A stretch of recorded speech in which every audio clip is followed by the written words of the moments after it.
aí, galerinha, hoje nós vamos falar sobre o PET, tá? O Plano de Estudo Tutorado. Nós vamos fazer as atividades do PET. Mas antes de iniciarmos nossa aula, eu gostaria que você se inscrevesse no meu canal, ativasse o sino de notificação e deixasse o seu like. Compartilhe esse vídeo nas redes sociais. Então, hoje nós vamos fazer as atividades do Plano de Estudo Tutorado do 9º ano, tá? Do volume 1. Semana 1. Na semana 1, vocês estudaram as unidades temáticas Matéria e Energia, Objetos de Conhecimento e Estrutura da Matéria e os conteúdos relacionados, que foram Estados Físicos da Matéria, Mudança de Estado Físico da Matéria. Essa foi a semana 1. Organizando as ideias, nós vamos falar sobre a atividade 1. Ao colocar uma roupa para secar, um aluno, lembrando da aula de ciências, concluiu que a roupa secaria porque a água passaria por um processo de sublimação. Letra A. Você concorda com esse aluno? Justifique. Não, nós não podemos concordar com esse aluno. O processo que ocorreu foi um processo de quê? Vaporização, tá? E foi uma das formas de vaporização, que foi a evaporação, que é a passagem lenta do estado líquido para o estado de vapor devido ao aumento natural da temperatura. B. Esquematize o modelo que represente o estado físico da água na roupa molhada. Aí nós colocamos esse esqueminha aí, tá vendo? Então, foi a passagem do estado líquido para o estado de vapor através da vaporização, tá? Atividade 2. Substância no estado sólido, ela apresenta menor distância entre seus agregados. Isso justifica o fato de, no estado sólido, um composto ser mais denso que no estado líquido. Considerando as informações do enunciado, formule uma hipótese que explique por que o gelo flutua quando colocado em água líquida. Bom, aí a explicação é o seguinte: se a densidade de determinada substância for maior, ela irá afundar na que tem menor densidade e vice-versa. A densidade da água é 1,0 grama por ml e do gelo é de 0,9 grama por ml. Dessa forma, entre o gelo e a água, o gelo ele tem menor densidade e por isso ele vai flutuar. Atividade 3. Observe a tirinha abaixo e responda. Aqui nós estamos vendo o bidu, né? Olhando as fases que estão ocorrendo com a água.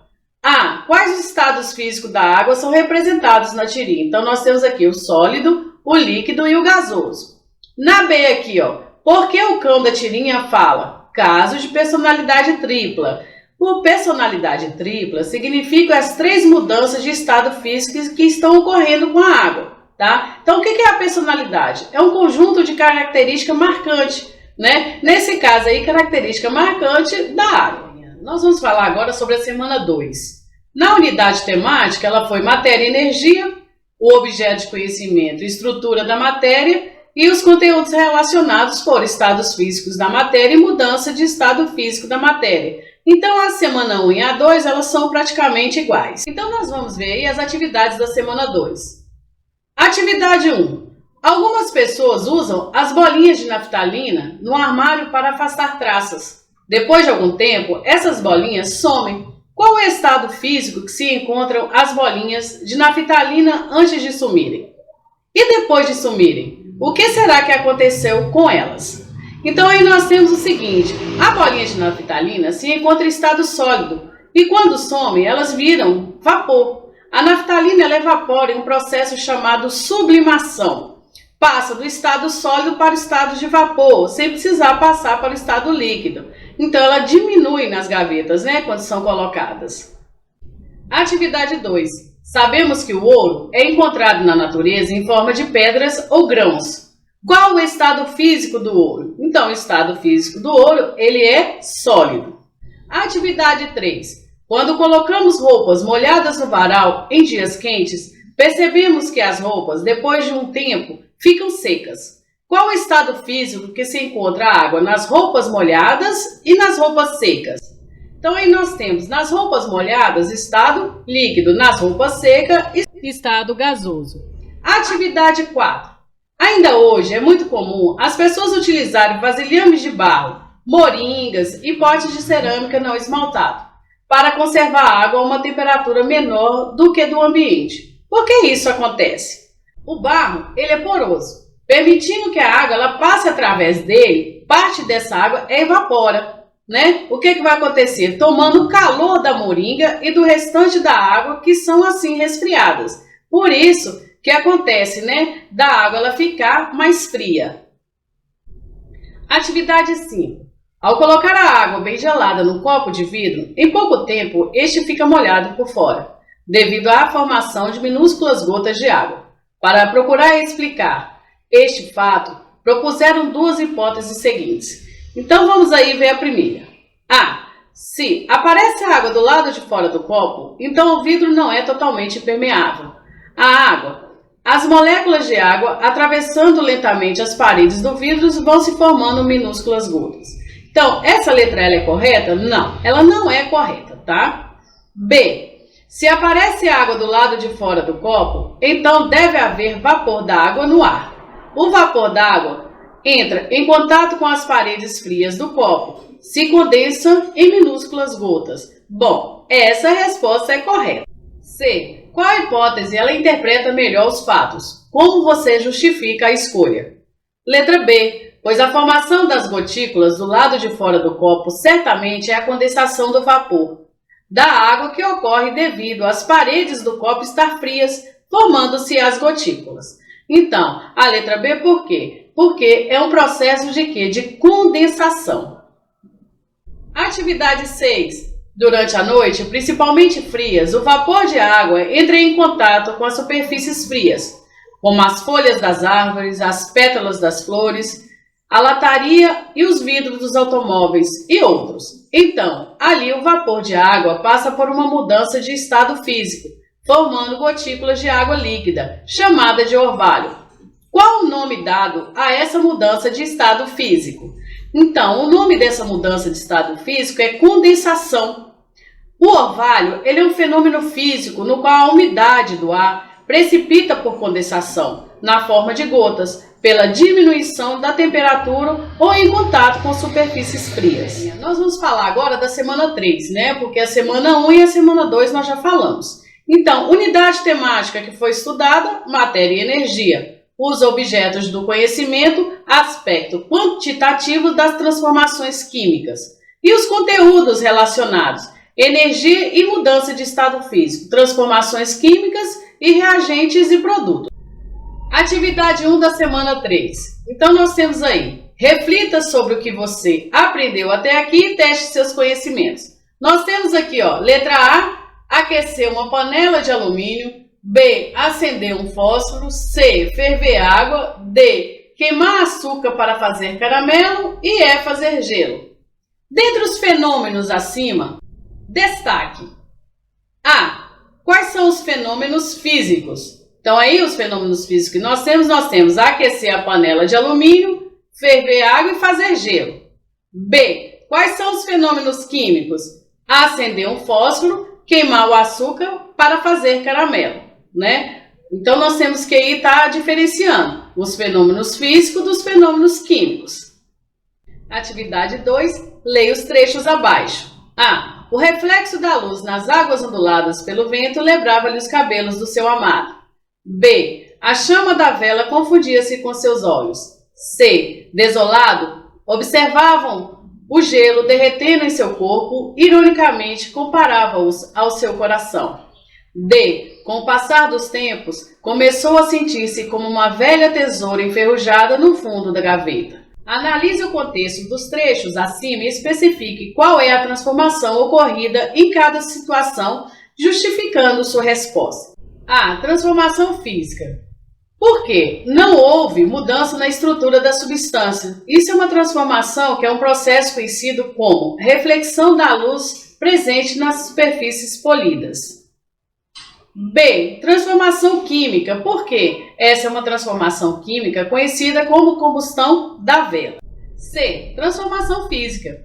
Por quê? Só ocorreu uma mudança de estado físico. Essa é uma transformação física conhecida como fusão. D, transformação química. Por quê? Essa é uma transformação química conhecida como oxidação. Atividade 2. A química ela está presente em nosso cotidiano sob as mais variadas maneiras. Exemplifique e explique situação do seu cotidiano em que você percebe os fenômenos físicos e químicos. Então aí nós temos alguns fenômenos físicos, né, que são a chuva, secando a roupa no varal, a quebra do vidro e os químicos, prego enferrujado, uma vela acesa, a queima da madeira. Então isso aí, né, são fenômenos que estão à nossa volta. Atividade 3. Considerando-se as transformações. 1. A água líquida é obtida a partir do gelo se fornecer energia na forma de calor. 2. As chuvas ácidas transformam a superfície do mármore das estátuas gregas em gesso macio e sujeito à erosão. 3. Uma porção de ferro interage com o oxigênio em presença de umidade, transformando-se em ferrugem. É correto afirmar que os fenômenos ocorridos são identificados respectivamente como, nessa questão aí é a letra B, tá? Que é físico, químico e químico. Atividade 4. Após identificar os fenômenos ocorridos, justifique sua resposta. Então nós temos aí a 1, que aí na 1 a água ela só mudou o seu estado físico, não houve outra transformação, né? Ela não transformou em outra substância. Na 2 e na 3, aí já teve a formação de novas substâncias. Então, galerinha, nós vamos falar agora sobre a semana 4, nossa última semana. A unidade temática matéria e energia, objetos do conhecimento e estrutura da matéria. Conteúdos relacionados, estados físicos da matéria, mudança de estado físico, energia e mudança de estado físico. Então aí nós vamos falar sobre a semana 4, as atividades da semana 4. Então nós vamos falar da primeira atividade da semana 4. Atividade 1. Considere as duas situações mostradas na imagem a seguir. A primeira nós temos uma combustão e a segunda nós temos uma secagem de roupa ao sol. A. Qual processo é representado pela imagem 1? Nós temos aí o processo exotérmico, tá? Que libera calor. B. Qual processo é representado pela imagem 2? Nós temos aí um processo endotérmico que é a absorção de calor.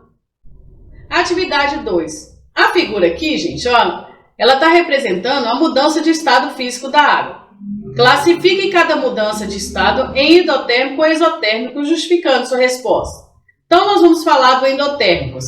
É a fusão, a vaporização, a ebulição e sublimação. Então, nesse caso, absorve calor. No outro é o quê? O exotérmico, que tem a solidificação, a liquefação e a condensação. O que está acontecendo? Tá liberando calor. Atividade 3. Ao sair molhado em local aberto, mesmo em dias quentes, sente-se uma sensação de frio. Esse fenômeno ele está relacionado com a evaporação da água, que no caso está em contato com o nosso corpo, né? Essa sensação de frio, ela explica-se corretamente pelo fato de que a evaporação da água. Essa questão aí é a letra B, é um processo endotérmico que retira o calor do corpo. Atividade 4. Aí nós temos uma imagem a seguir que mostra uma utilização da bolsa de gelo instantâneo, né, para aliviar uma lesão no joelho. A reação aí nesse caso entre os componentes da bolsa produz uma sensação de frio. Classifique o sistema em endotérmico ou exotérmico e justifique sua resposta. O sistema aí, então é endotérmico. A sensação do frio é devido à retirada de calor do corpo, ou seja, o sistema ele absorve esse calor. Em uma cozinha estão ocorrendo os seguintes processos. 1. Gás queimando em uma das bocas do fogão. E 2. Água fervendo em uma panela que se encontra sob esta boca do fogão. Com relação a esses processos, pode-se afirmar que é a letra B. 1 é exotérmico e 2 é endotérmico. Então, galerinha, essa foi a nossa correção, né, do PET, do Plano de Estudo Tutorado do 9º ano. Tá? Mas não se esqueça, inscreva-se no meu canal, ative o sino de notificação e deixe aquele like e compartilhe esse vídeo nas redes sociais. Um forte abraço para vocês!